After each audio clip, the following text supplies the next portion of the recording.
Who's Max? What an airhead. Jeez, Mr. Takes a swing at everybody. This is not her fault. She's a very nice girl and, more importantly, a fan. She even has a fan site dedicated to you. And she was very helpful when I was looking for you. Seriously, Al, what you were saying in the car? Just listen to yourself. What, you shot a guy and his body just disappeared? When was the last time you slept? What, are you high? Have you been drinking? No! Look, Barry, I'm missing a week, and someone's got Alice. Do and you everything's understand what it sounds like when you say stuff like that? Don't get me wrong, it's a good story, could be a bestseller. But when you start confusing fiction with reality, you're buying yourself a ticket to the funny farm. All right, wait here.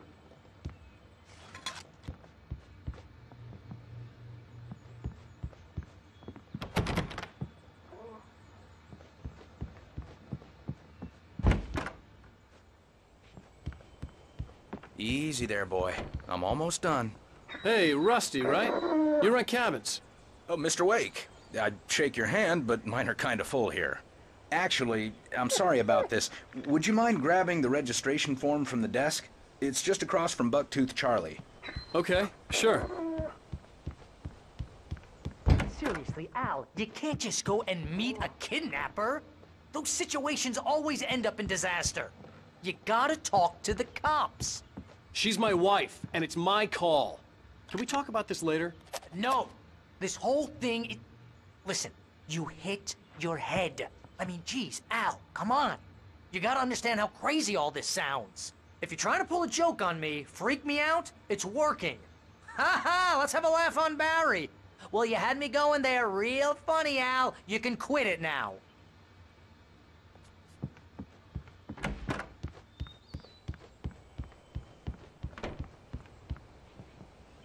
I think this is the form you wanted.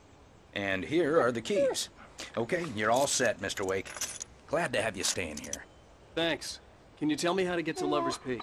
Oh, sure. It's at the end of the nature trail. Just follow the paths, you'll get to it eventually. It's an easy walk. Nice spot, too. If you have any trouble finding it, just keep your eyes on the radio mast. It's right below that. Look, Al, you're asking me to believe that you shot a dude who went poof into thin air, a guy who was bulletproof until you pointed a flashlight at him. You hear that from people who end up spending time in padded rooms, strapped to their beds, wearing white shirts with too long tangled up sleeves, and eating a healthy diet of pills. Al, you make cruel jokes about people who believe that kind of stuff. You're the skeptic. You gave me an hour-long lecture on homeopathy last month. What was it? If there's no proof, it's pure bullshit. Period. Guess the laugh's on me then. Al, come on! I mean, okay. Okay, maybe something weird happened to you, okay? Well, thanks for the heartfelt vote of confidence. All I'm saying is you gotta throw me a bone here, bestseller. What would you think if it was me?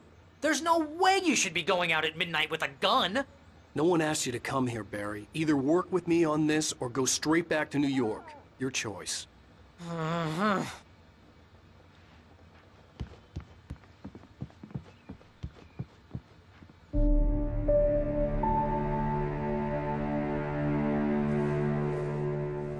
That's just crazy talk, Al. Al? Al? We should go to the sheriff or call the FBI. Damn it, Barry! They'll kill her! This is not a goddamn debate, Barry. I'm going to Lover's Peak. He said to come alone. Okay then. I understand. You're my best friend and I'm worried that you're not right in the head. Tell me what to do to help and I'll do it. You stay here, and if I'm not back by morning, call the cavalry.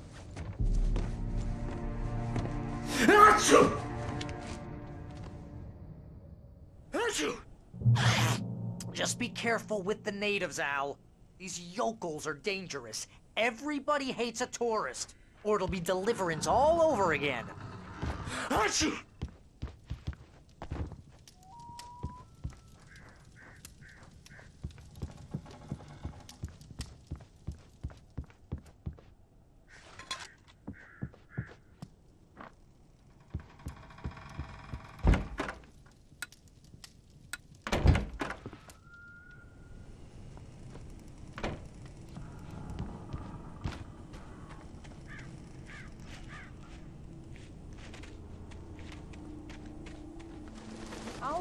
wait here, Al. I'll hold down the fort.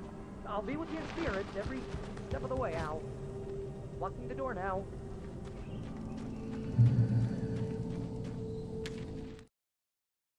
Barry had never gotten along with Alice, but he knew Alan loved her with an almost frightening intensity. And now something had happened to Alice. And here was Al armed with a gun and saying things people got put in padded cells for. It was as if his friend had experienced a massive psychotic episode and was now totally disconnected from reality. It scared the shit out of Barry.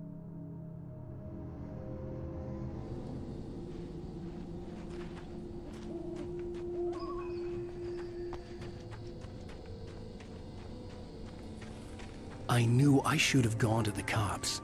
This wasn't the smartest thing I'd ever done, but I was still angry with Barry for trying to talk me out of it. These people had called me right in the sheriff's station. The cops wouldn't scare them, and they had Alice.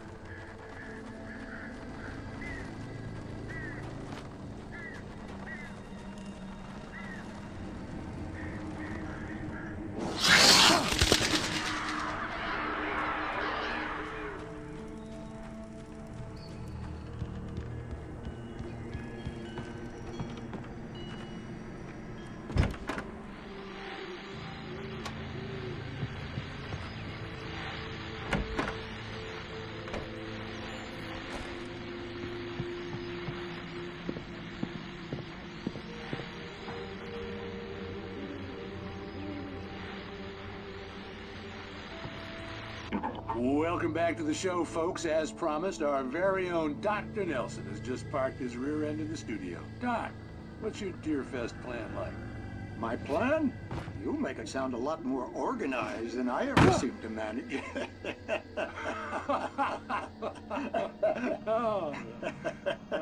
No plan, really, just taking the atmosphere. I'm getting a little too rickety to do much more than that, you know. Oh, tell me about it. No sack race for us older gentlemen, huh? Yes, exactly, Pat. But I'm gonna check out the parade, of course. And I'll be one of the pie contest judges, too. Well, that takes a different kind of constitution. Oh, yeah, it's my kind of exercise. Now, Doc, seriously, you're in pretty good shape, though. You're the outdoors type. I know for a fact you're an avid fisherman. That's right. Matter of fact, just caught a heck of a largemouth bass early this morning. But you're not taking part in the fishing contest? No, not this year. See, Pat, I'm just not that competitive anymore. Now I just like to take my time and enjoy the peace of it. It's no fun if I need to worry about what I'm catching, you know? Well, considering your track record, the participants are probably pretty happy you feel that way. Well, Pat, that's kind of you to say.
Crime and punishment.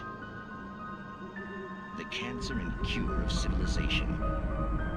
But some crimes are impossible to punish, especially in Night Springs. Tonight's episode, The Man in the Mirror.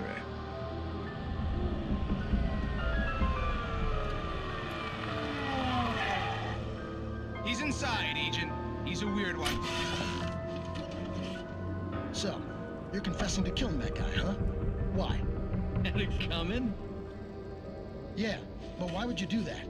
I mean, you're a nice guy. Normal. Took a kid to a soccer game. So how come at the game, you pick a guy and, quoting from the arresting officer's report here, assault the victim's head area repeatedly with the weapon of choice being a pair of bare fists?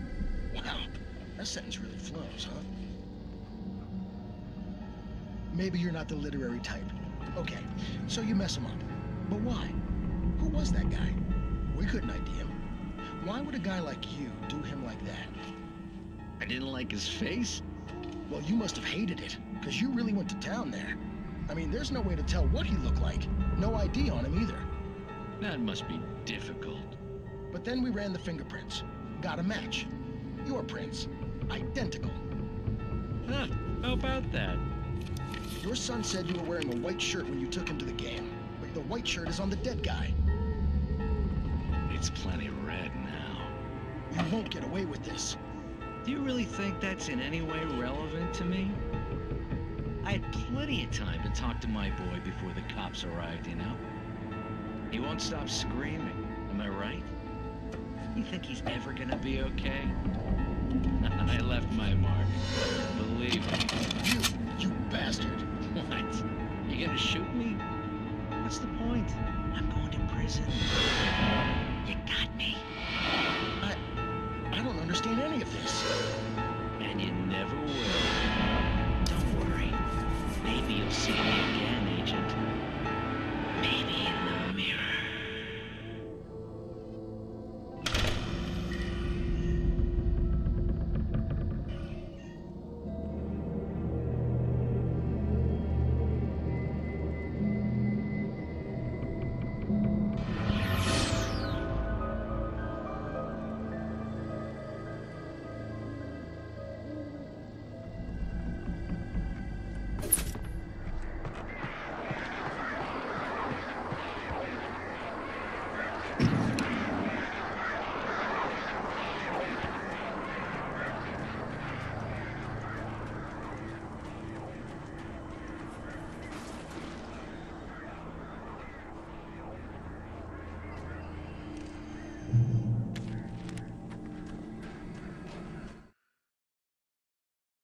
The air in the visitor center was heavy with an awful smell, as if some rotten drowned thing had crawled up from its grave. Rusty kept coughing blood. My eyes were drawn to the twisted shape of his broken leg. The attack had been vicious. Max whined in his cage. Rusty's eyes were wild with fear and terror. He gasped. "Mr. Wake, it happened just the way it was on that page."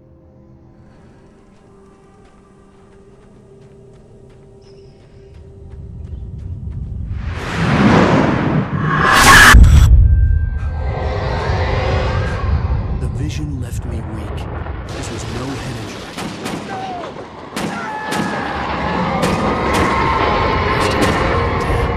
Rusty, hang on! I'm coming! Please, help me!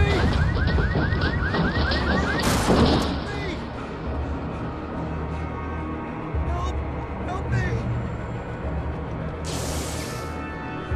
Can you hear me? Anyone? Hello? Please, help! Back here. I'm back here. Mr. Wake? Oh, hell. It happened just the way it was on that page. I found. Came true. It knew. So dark. It'll come back for me. You must... The lights. In the office. I have the key. Okay, Rusty. Hang on. I'll be right back.